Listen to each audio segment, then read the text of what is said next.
En gros, c'est quoi la toux chronique? Alors déjà, la toux, c'est celle qui nous embête, c'est un réflexe qui vise à protéger les voies aériennes. On sent que c'est gênant parce que ça fait du bruit, c'est sonore, et il y a des formes qui sont variables. Elles peuvent être sèches ou grasses, ramenant une expectoration. Et c'est à distinguer de ce qu'on appelle le hémage qui est une sorte de raclement de la gorge. Les gens ont souvent ça parfois le matin, où ils font puis après ils déglutissent. Donc c'est considéré comme chronique quand ça dure plus de 8 semaines, sans tendance à l'amélioration. Alors, bon, ça c'est des mots. Après, c'est pas toujours facile parce que les gens ils savent pas toujours exactement bonjour quand ça a commencé, quoi. Mais ça permet de séparer les toux chroniques des toux aigus, moins de 3 semaines, et dites subaigus, de 3 à 8 semaines.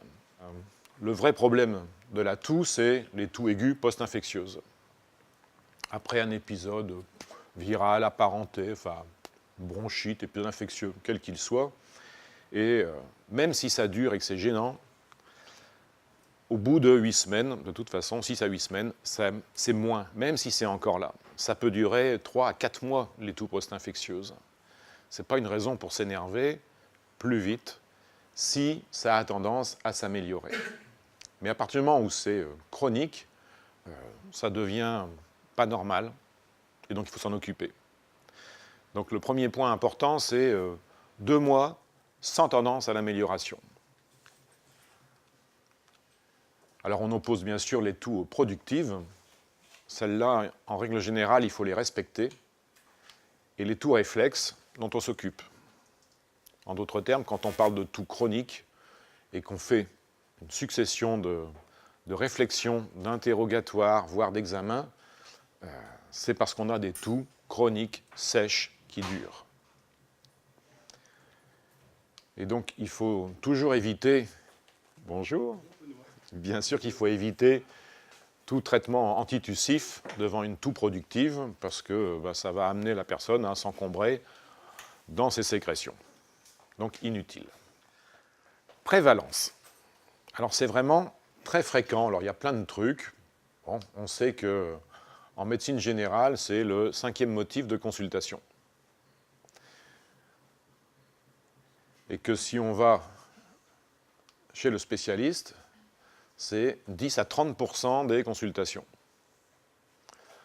En particulier, chez le pneumo, c'est un motif extrêmement fréquent de consultation. Alors, bien sûr, chez le fumeur, c'est beaucoup plus fréquent que chez le non-fumeur, mais ça, comme il disait à la radio ce matin, c'est pas la peine d'avoir fait des études pour penser que les gens qui fument vont tousser plus que les non-fumeurs. Simplement, la particularité du fumeur, c'est que lui, il trouve ça normal de tousser puisqu'il fume. Et donc, ça ne va pas l'amener forcément à consulter tout de suite, sauf, on y reviendra un petit peu, sauf quand la toux change. Elle devient différente dans son intensité, et parfois elle s'accompagne de signes qui n'étaient pas là auparavant, notamment des petits crachats hémoptoïques, ou même parfois la sonorité de la toux, ou sa durée dans la journée. Elle devient plus fréquente, alors qu'avant il toussait que le matin, alors qu'il n'a pas changé ses habitudes tabagiques. Voilà, il continue à fumer comme d'habitude. Enfin, la toux est fort impactée par les phénomènes de pollution, c'est-à-dire que plus il y a une pollution, notamment particulière, et plus les symptômes de toux vont être présents ou aggravés. Alors, quand on regarde la toux chronique, il faut vraiment avoir une hantise, c'est le fumeur, quoi. Et le mode d'approche de la toux doit être dans nos têtes totalement différent si c'est un sujet fumeur ou un sujet non fumeur. Chez un sujet fumeur, on a 2 arrière-pensées tout le temps, c'est la BPCO et le cancer. Ça veut dire que la stratégie des examens va être différente. Et puis, il ne faut pas louper, et il faut y revenir, la phase d'interrogatoire. Enfin bon, j'enfonce des portes ouvertes de temps en temps, il ne faut pas m'en vouloir. C'est à côté du tabac, il faut chercher le cannabis, quoi. Et quel que soit l'âge, en fait. Parce que maintenant, les gens qui avaient 15 ou 20 ans dans les années 68, ils sont maintenant un petit peu plus vieux. Ils sont toujours jeunes dans leur tête, bien sûr, mais ils sont un peu plus vieux et ils sont restés dans cette optique que fumer un petit joint, ça n'a jamais tué personne. Si on ne pose pas la question, les gens ne vont pas en parler parce qu'ils considèrent que ça fait partie de leur vie presque intime et puis qu'ils ne vont pas en parler, quoi. Dans tous les cas, si on a affaire à des fumeurs, radio et EFR, c'est les réflexes, quoi.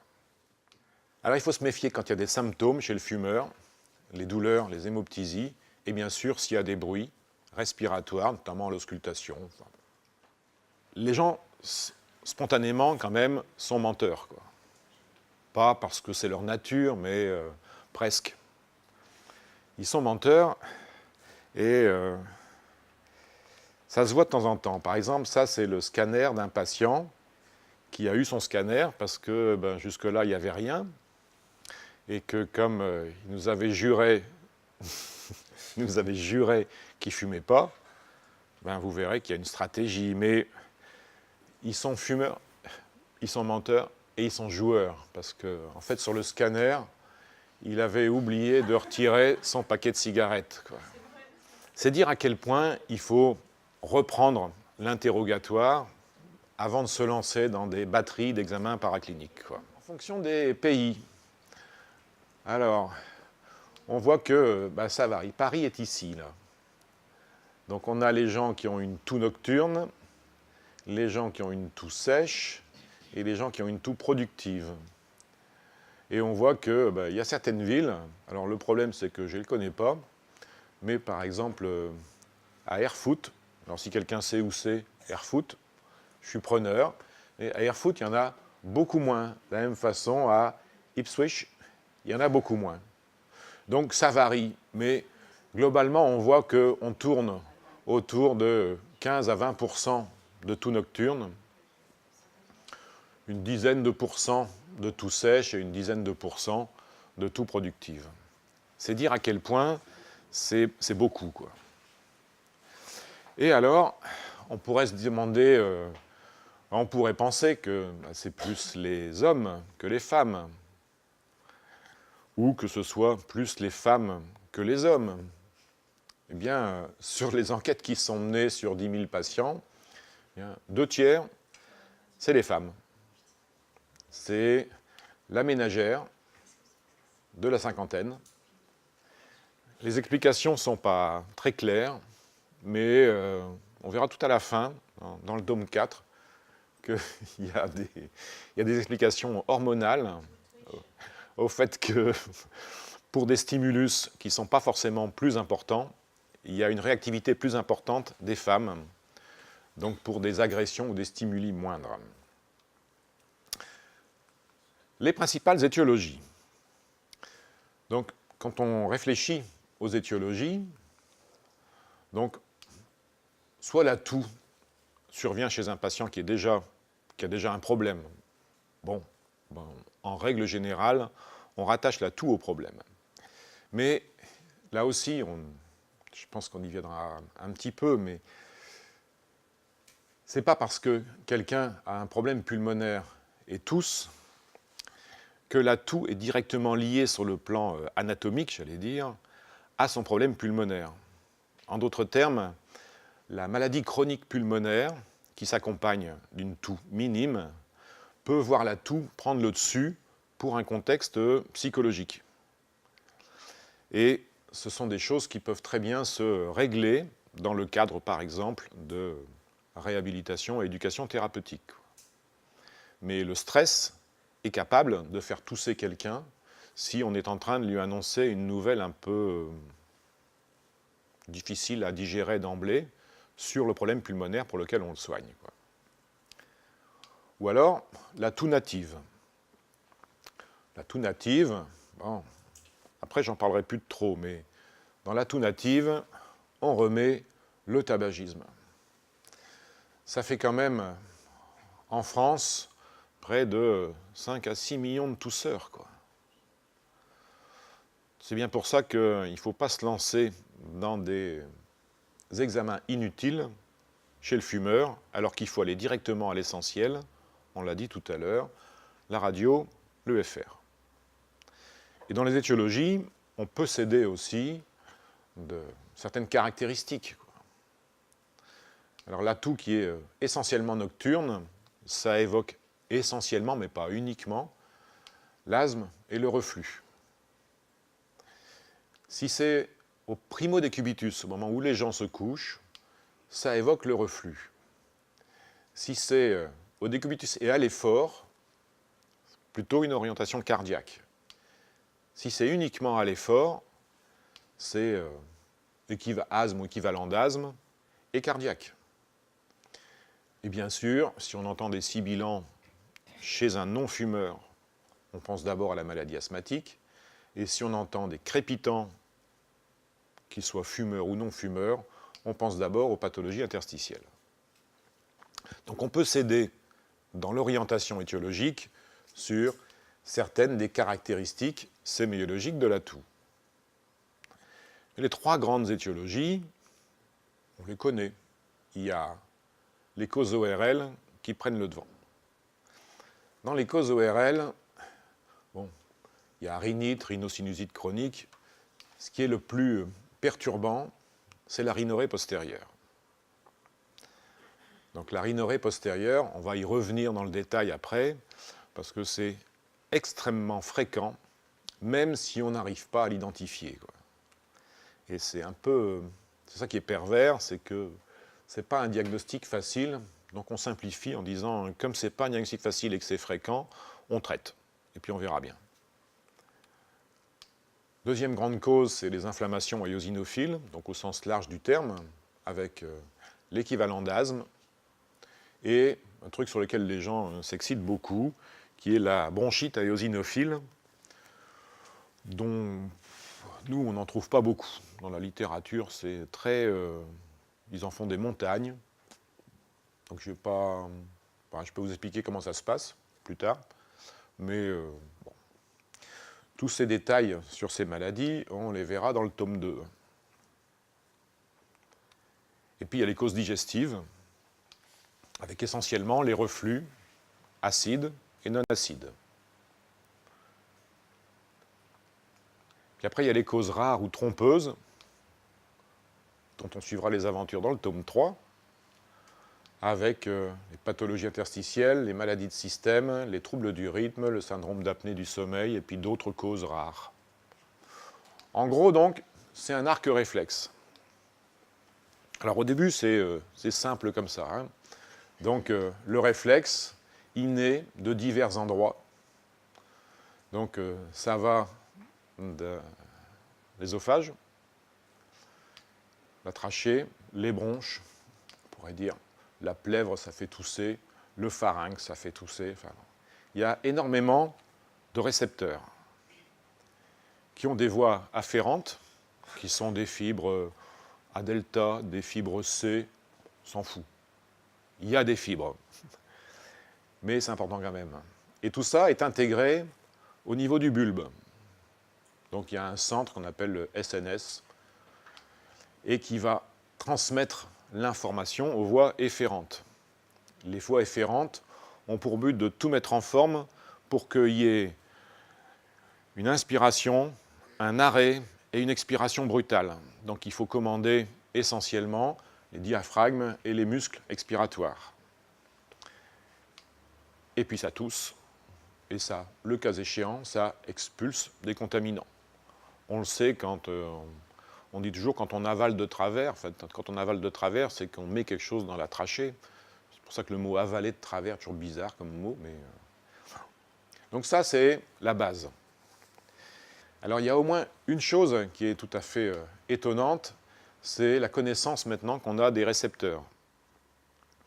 Dans ces récepteurs, il y en a beaucoup, mais les plus importants, c'est TRPV1, TRPA1.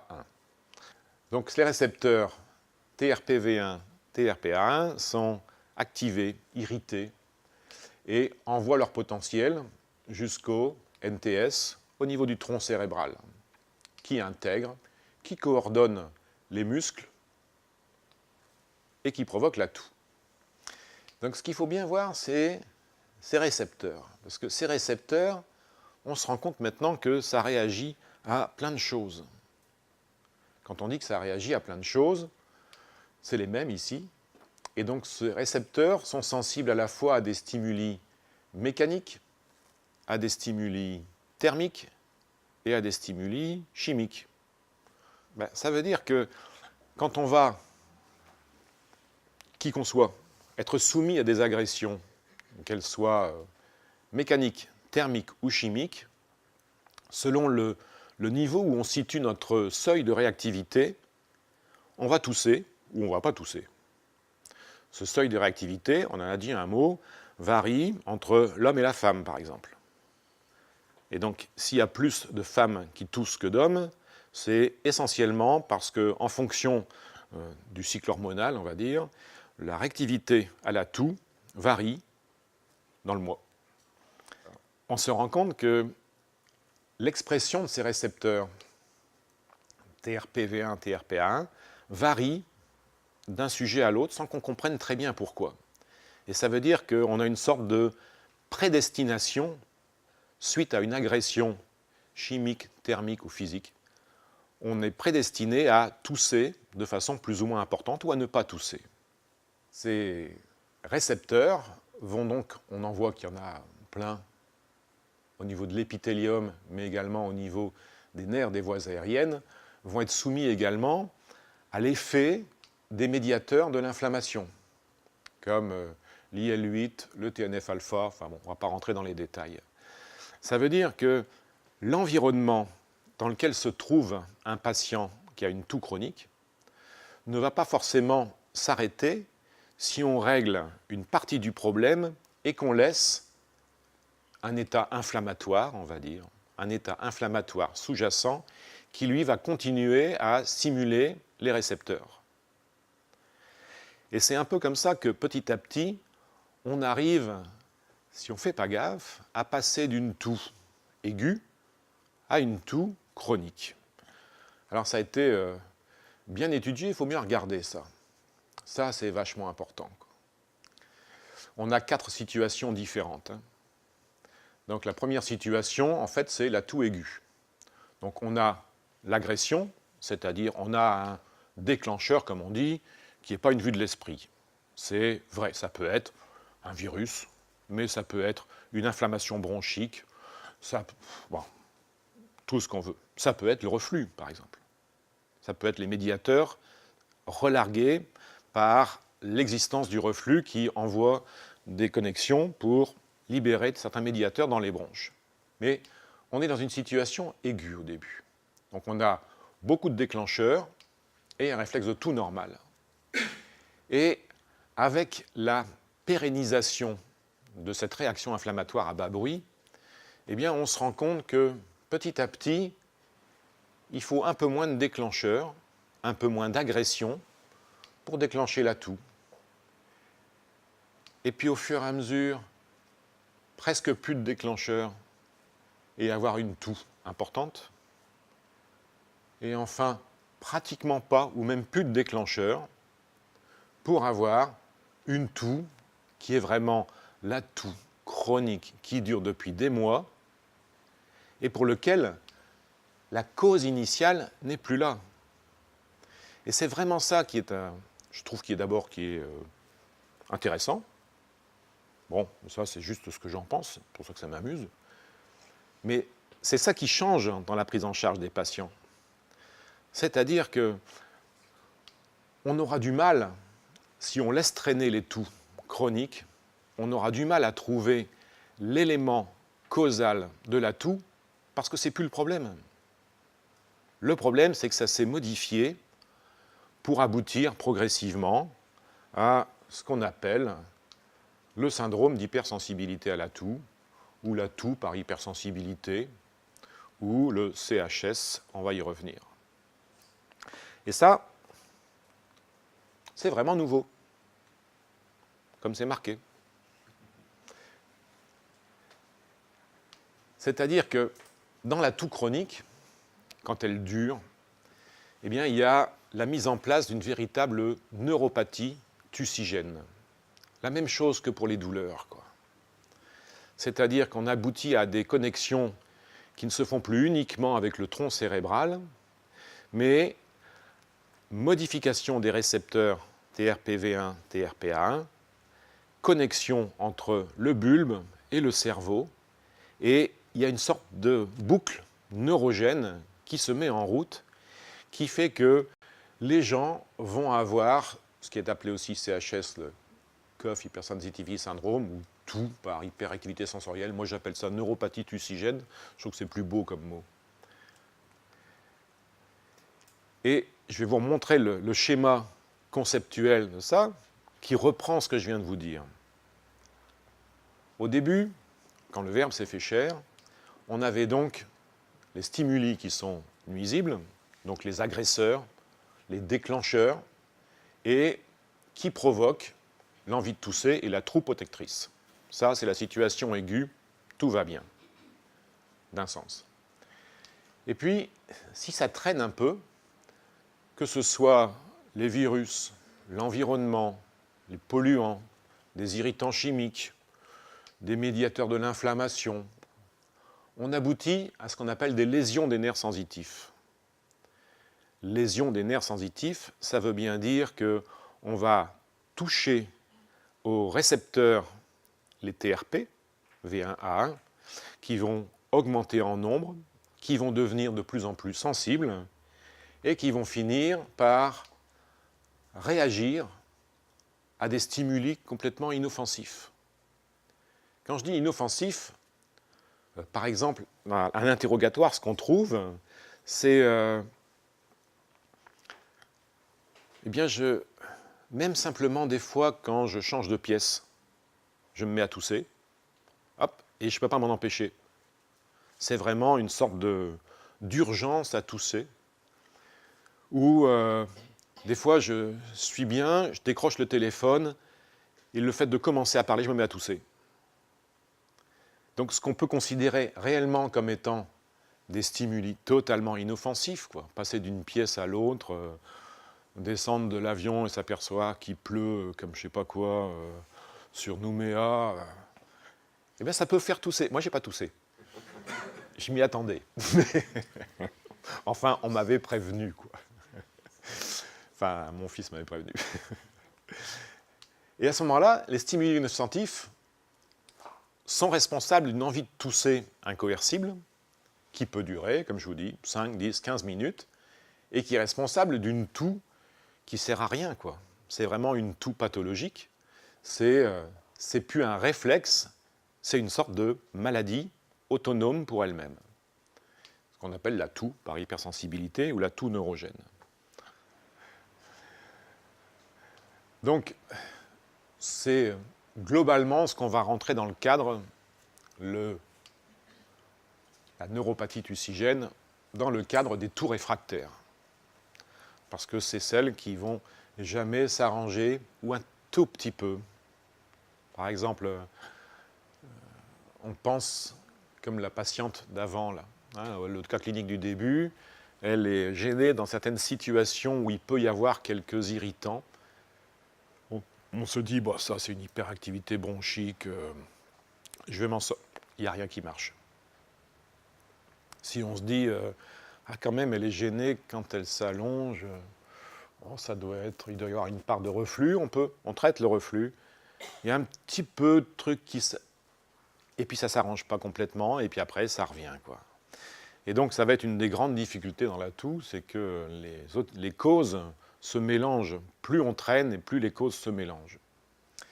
Donc, ça devient une sorte de maladie autonome, avec une toux qui est extrêmement gênante, déclenchée par exposition. Là, je répète, mais c'est parce que moi, je considère que c'est un concept nouveau. Alors, quand c'est comme ça, sur le plan pédagogique, je dis plusieurs fois les mêmes choses.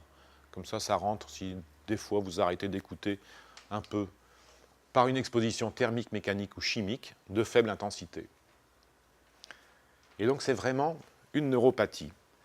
Alors, sur le plan des caractéristiques, c'est pas simple.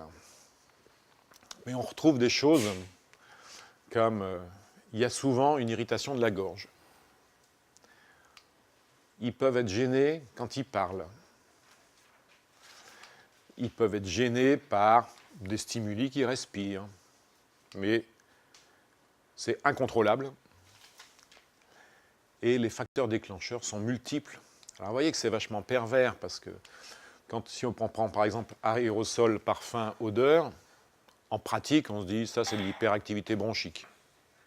Bon, une fois qu'on ait dit ça, on est avancé. Ah oui, mais quand elle est allongée sur le dos, ah ben ça c'est du reflux, quoi. Quand elle fait de l'exercice physique, ah ben ça c'est le sport. Enfin bon. Et on se noie dans quelque chose qui est très bizarre. Mais ce qui est très particulier à la neuropathie thucygène, c'est qu'on a une succession de situations déclenchantes qui laissent penser à de multiples étiologies. En d'autres termes, s'il y avait uniquement en position allongée sur le dos, on se dirait c'est du reflux. Ah oui, mais c'est sur le dos, et c'est en même temps quand elle inspire à fond ou quand elle parle. Ah, puis c'est aussi au changement, etc., etc. Et donc on a des situations qui sont difficiles à identifier, mais qui sont maintenant bien caractérisées.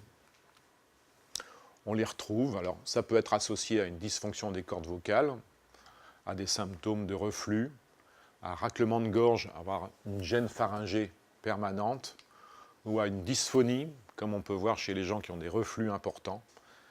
Bon. Donc la première chose, maintenant on revient à la stratégie habituelle, la première chose c'est on recherche des signes de gravité, quoi. Il ne faut pas louper autre chose. Donc comme on disait, c'est la modification de la toux chez le fumeur, bien sûr l'hémoptysie, la dysphonie, la dysphagie, les adénopathies cervicales, les anomalies suspectes de la sphère ORL, puis bien sûr des choses qui orientent vers d'autres causes, c'est l'altération de l'état général, le syndrome infectieux avec fièvre, sueur nocturne, pas forcément simple. Parce que l'examen clinique est souvent pauvre quand même. En dehors de ces situations où il y a un signe de gravité, dans les vrais toux chroniques qu'on voit en consultation, on n'a pas grand-chose à se mettre sous la dent. Et c'est embêtant parce qu'il y a une grosse différence entre le symptôme, qui est parfois minime ou peanuts, et l'altération de la qualité de vie. Parce que, enfin, vous le savez, hein, après, il y a des choses que je dis comme ça, mais les gens qui toussent, ils ne veulent plus sortir, quoi. Ils ne veulent plus aller au théâtre, ils ne veulent plus aller au concert, ils vont à peine au cinéma, ils sortent de moins en moins, et il y en a qui une sorte progressif, quand ça dure, de repli social qui se met en place et qui va concourir à l'altération de la qualité de vie, quoi. Donc vous l'avez dit, de toute façon, le premier réflexe, c'est la radio de thorax. Ce qui n'empêche pas d'interroger les gens et de rechercher ce qui se passe dans leur profession ou les changements professionnels qui peuvent les amener à être exposés à des nouveaux trucs, quoi. Il y a les prises médicamenteuses, donc les traitements en cours, en faisant bien attention qu'il faut que le traitement soit instauré avant que la toux commence. Et le deuxième message, c'est on peut supporter un traitement pendant 3 ans, 4 ans, 6 ans, 8 ans, et tout d'un coup, on se met à tousser. Et ce n'est pas pour ça que ce n'est pas le médicament qui est en cause. Je te dirai à la fin. Donc la prise médicamenteuse, il ne faut pas le louper, quoi. Et là aussi, les gens mentent, hein, bon, parce qu'ils oublient certains trucs qu'ils prennent régulièrement. Alors, on voit ça notamment chez nous avec les gens qui prennent des trucs d'origine asiatique. Alors, ils ne le disent pas. Bon. Et puis, il y a certaines soupes ou certaines herbes qui font tousser, quoi. Mais si on ne les trouve pas, on passe au-dessus, quoi. On recherche, bien sûr, ça on a déjà vu, on recherche les facteurs qui évoquent une étiologie. Infection ORL, changement de position, l'exposition allergénique, l'activité physique. On cherche le reflux, éventuellement les troubles de déglutition. Mais ça, c'est assez facile. Il ne faut pas louper l'interrogatoire, mais c'est facile à identifier. Alors, c'est souvent iatrogène. Vous êtes d'accord? Souvent iatrogène, c'est essentiellement les IEC, quoi. Mais aussi les sartans. Alors, là aussi, il faut se méfier parce que, comme je le dis, ils peuvent prendre le traitement depuis plusieurs années sans problème. Et puis, un beau jour, sans qu'il y ait eu aucun changement particulier, ils se mettent à tousser. De toute façon, le premier réflexe dans ces cas-là, c'est on arrête le médicament en cause, quoi. Là aussi.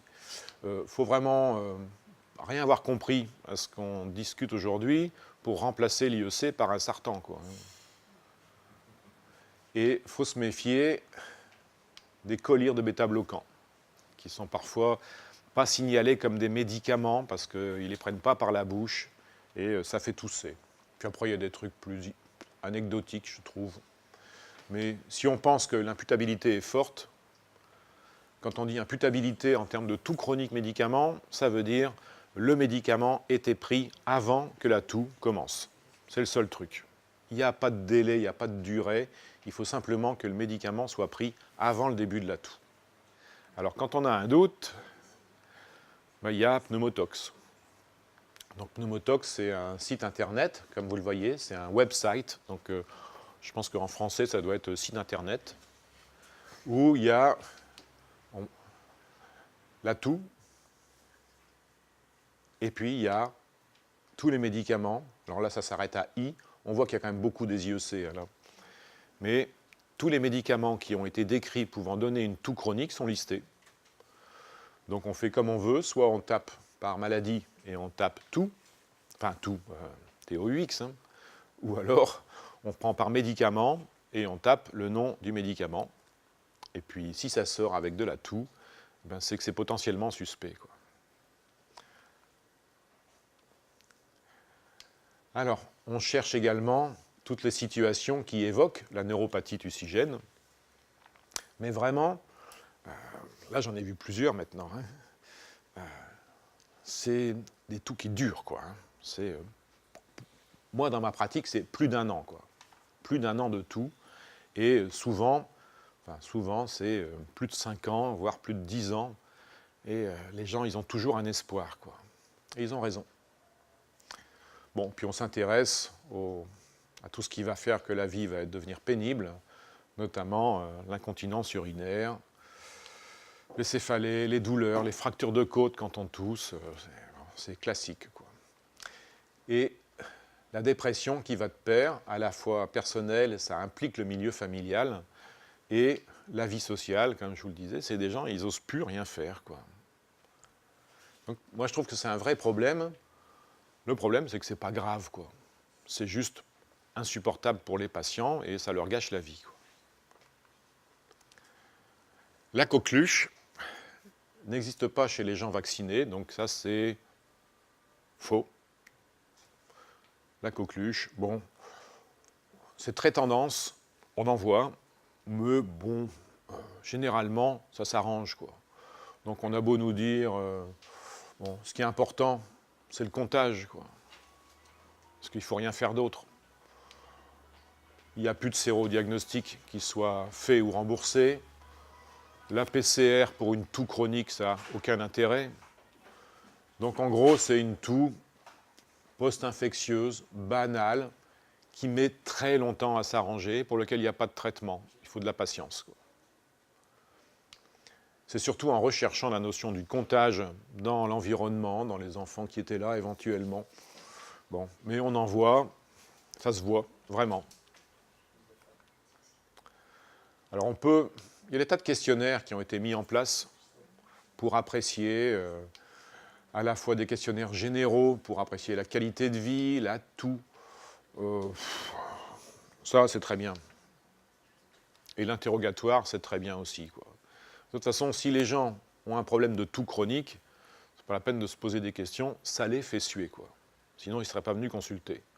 Et donc s'ils viennent pour consulter, c'est qu'ils trouvent que ça gêne leur vie quotidienne. Comme on dit entre nous, ça altère leur qualité de vie. Donc moi je trouve que c'est bien, mais c'est pour les études, en pratique ça sert. De la même façon, on peut objectiver tout ça, on fait les enregistreurs de tout. Mais bon, c'est des matériaux qui sont coûteux. Alors il y a un tas de trucs qui existent pour savoir ce qui se passe, avec des sortes de holters de la toux, où on sait exactement combien de fois ils ont toussé. Bon, on a aussi l'exploration du niveau de sensibilité à la toux. Ce que je vous disais, c'est plus ou moins élevé. Donc il y a des tas de trucs qui ont été mis en jeu, notamment les tests à la capsaïcine. Bon, j'ai jamais fait, je fais pas. Je trouve qu'on a, je trouve. Donc c'est moi qui. On a les mêmes informations que l'interrogatoire, quoi. On sait si les gens y toussent pour des trucs minimes. Je trouve qu'aller leur faire des tests de provocation pour savoir s'ils sont très sensibles ou pas très sensibles me paraît à moi déraisonnable. C'est des trucs de recherche, ça. Et alors après, il y a tous les examens complémentaires. La base, c'est la radiographie de thorax et l'arrêt d'un médicament suspect. Il faut prendre les deux. Et puis, chez le fumeur, si la radio est anormale, c'est bilan. Et si la radio est normale, c'est bilan parce qu'on cherche le cancer. Il faut rester simple, même si la radio est normale. Tandis que chez le non-fumeur, une fois qu'on a fait la radiographie de thorax, s'il y a une anomalie, c'est le bilan. Et si la radio est normale, on va mettre en place une stratégie intelligente pour régler les causes les plus fréquentes. Et dans l'ordre, ORL, équivalent d'asthme et reflux. Alors on pourrait se dire, pourquoi un thorax? Alors là, c'est pour le plaisir. C'est utile, quoi. Mais, par exemple, voilà, alors qu'il n'y a aucun critère d'inhalation, on peut trouver une diode dans le tronc intermédiaire. Tout ça, c'est, vous allez voir, 4 radios chez des gens pour lesquels on n'avait aucun signe d'appel. Donc là, c'est un jeune, on le voit. Un plus grand, avec un petit ressort. C'est un ressort de stylo qui ça part souvent dans le même coin. Ça part d'abord à droite et ça se coince dans le tronc intermédiaire. Ou alors des choses qui sont plus marquantes. Bon, donc là, il faut faire un bilan. Ou il faut faire un bilan aussi, quoi. Alors des exemples comme ça, il y en a plein, quoi. On part du principe qu'on n'a pas d'autres signes d'appel. On est dans cette gamme-là, c'est-à-dire des gens qui ne se plaignent pas. Donc ça doit être systématique. Et faut connaître les limites de la radio, c'est-à-dire que c'est pas très bon pour les bronches, c'est bien pour le parenchyme, pour les vaisseaux c'est difficile, pour la plèvre c'est très bien, pour le médiastin c'est pas mal. C'est pas mal encore que... Donc on cherche les anomalies limitées, essentiellement cancer, tumeur, ou on cherche les anomalies diffuses, comme dans les pneumopathies interstitielles ou dans les infections opportunistes. Il faut savoir se retenir chez un sujet non fumeur qui a une toux chronique, un thorax normal, chez qui on a réglé le problème médicamenteux. Il ne faut pas aller tout de suite aux examens dont la majorité seront normaux, la grande majorité. Et c'est plus de 95% normaux, quoi. Et donc c'est un coût qui n'est pas raisonnable, ça. Donc si on revient au cas de la petite dame, il y a toujours la même faute d'orthographe. La radiographie de thorax est normale. On continue? Après, il faut raisonner par étapes. on traite la rhinorrhée postérieure. On viendra après sur le traitement qui marche, quoi. Si ça marche, on consolide avec des corticoïdes au niveau du nez. Si ça ne marche pas, quand c'est vraiment ça et que c'est récent, ça marche en 10-14 jours, quoi, le traitement. Après, on passe à équivalent d'asthme. Donc, il faut les EFR à ce moment-là. Et si elles sont normales et qu'on n'a rien trouvé à la fois en réversibilité ou, comme ils disent, en provocation métacholine, mais bon, je trouve que c'est pas facile d'accès, on s'occupe du reflux. Donc, on va revenir sur tout ça, en sachant que la position actuelle, c'est plus de faire le traitement d'épreuve du reflux que de faire des pH-métries de 24 heures. Que si c'est un échec, après on passe aux examens de seconde ligne. Et que si c'est efficace, eh bien on s'occupe du reflux. Parce qu'on s'aperçoit que quand ça marche bien, les gens ne toussent plus, quoi, si c'est ça. Si ça marche un peu, il faut rester très critique et vigilant, parce que, comme on l'a dit, ça peut être l'expression d'une partie du problème lié au reflux, mais que derrière, il y a autre chose qui peut être une neuropathie tussigène. Mais il ne faut pas faire une fixation non plus là-dessus. Mais c'est vrai que quand les gens toussent de façon régulière et depuis longtemps, ils ont un risque beaucoup plus important que les autres d'avoir des remontées acides, quoi. Et donc le reflux va jouer un rôle, quoi. Chez le non-fumeur, on a donc dit thorax, interrogatoire, EFR, et puis, alors il y a des tas d'examens, c'est là-dessus que je vais finir cette première partie, il y a des tas d'examens dont certains, moi, je trouve inutiles. Alors, la radio de thorax, systématique. Ça, tout le monde est d'accord. Le scanner, ce n'est pas en première intention, sauf chez le fumeur. La fibroscopie, bronchique, s'entend, c'est pas systématique, sauf chez le fumeur. La spirométrie, avec réversibilité bronchodilatateur, globalement, c'est systématique. C'est vraiment la deuxième cause. La provocation métacholine, c'est bien, mais par exemple, je vois chez nous, les rendez-vous pour des métacholines, c'est 3 ou 4 mois, quoi, les délais. Fait chier, quoi.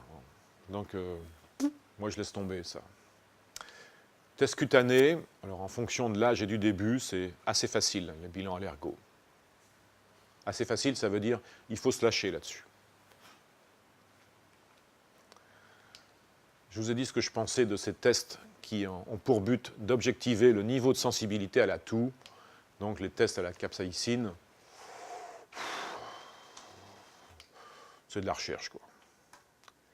L'expectoration induite, pour savoir un peu quelle est la nature éventuelle d'une inflammation dans les bronches. C'est de la recherche, quoi. Vous avez déjà fait une expectoration induite? Non? Vous avez raison. C'est pas que ça sert à rien, mais presque. Mais c'est long, surtout. Faire une expectoration induite, ça prend entre 45 et 60 minutes, quoi. Donc moi, je me suis fait faire un mois pour voir. Ça a duré 1 heure.